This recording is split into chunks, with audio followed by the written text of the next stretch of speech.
Meet Professor Misha Dola, musician and technician, performing one of his own compositions at King's College Chapel in London. Such a level of virtuosity takes years to accomplish, but Misha's team believe 5G technology can transform the way we learn new skills. So what we do is we put a haptic glove on my hand.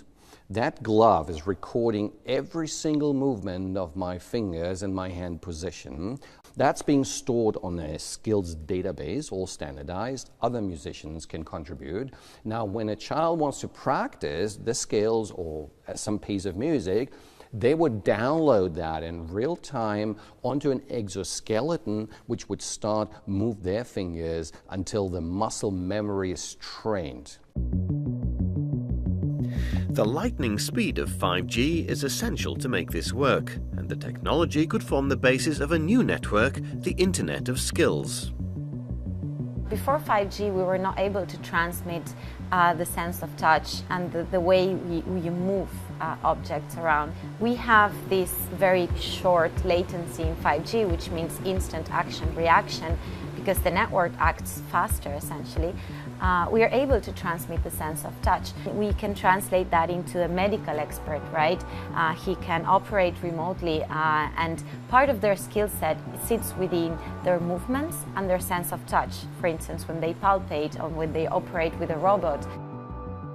By digitizing his skills, using the glove and all we can to record the movements, we put that on a surgery database, and then we can actually train students at scale all around the world, not only here in the UK, in Africa, in South America, in Asia, everywhere you want. The same happens in the manufacturing business when you have to replace a piece on a machine or you have to bring on an expert. That's what we call the Internet of Skills. King's College London commands a spectacular view of the city skyline. You might not realise it at first glance, but up on the roof, these engineers are creating history. According to Ericsson, this is the first 5G antenna installed outdoors anywhere in London. So today we have moved from the lab environment. Now we move that to an outdoor deployment. So we have the first 5G NR radios installed outdoor. Well, I think consumers will notice it because the bit rates go up. It could be a factor of 5 to 10 higher bit rates.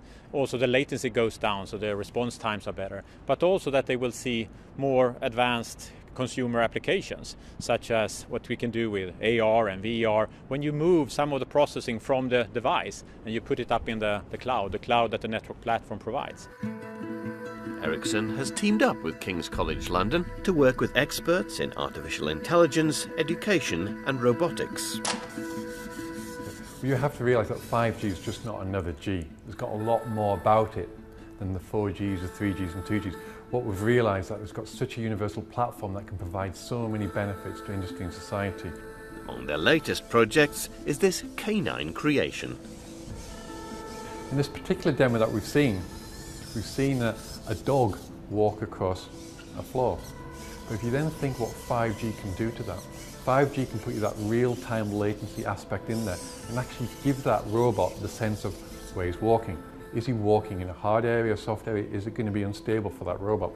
We could put some streaming in there, a 360 streaming. So if this dog is walking in disaster recovery area and he's walking in the soft and hard areas, what we can also do is look around us and say, well, I'm actually there. Peter sees great potential to link 5G with education.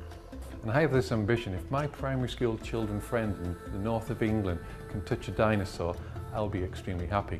And 5G would have been a success for me too. It's a long way from Newcastle to London, for example, to experience the Natural History Museum. So why can't we transport a classroom of children from Newcastle down to London and experience the Natural History Museum in real time? So they could actually walk around the corridors and they could see the exhibits. They could interact with the exhibits and actually feel what the robot is doing or what the dinosaur is doing or what the machine is doing. And by having that immersive experience, what I've found is that primary school children learn a lot more.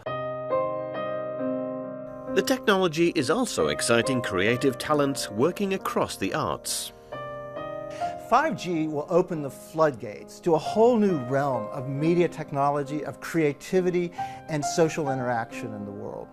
The possibilities are really architectural. For the first time, we'll be able to build a media environment in the same way that, the pharaohs would build these giant pyramids and temples and cover them with art. We're going to be able to do that in everybody's living room and also in the office and in the greater social realm. Another thing that 5G is going to do is enable a convergence of cinema and theater, or of live performance and recorded performance. Ali worked with composer Paolo Prestini to combine video walls with live performance on a work titled Epiphany. With 5G technology, the choir wouldn't even need to be in the same room. What 5G will enable us to do is bring the feeling of presence of this choir wherever they happen to be performing, to wherever the piece is installed. So the choir could be in New York or it could be in London. The piece could be in Rio de Janeiro or Taipei or Beijing. So it really enables us to bring the whole world together. Technology enables artistic creativity because it enables collaboration. So really what we have is technology enables collaboration, collaboration enables creativity. After virtual reality and augmented reality, this is what's been referred to as synchronized reality, and you're likely to see a lot more of it when 5G itself becomes reality just a few years from now.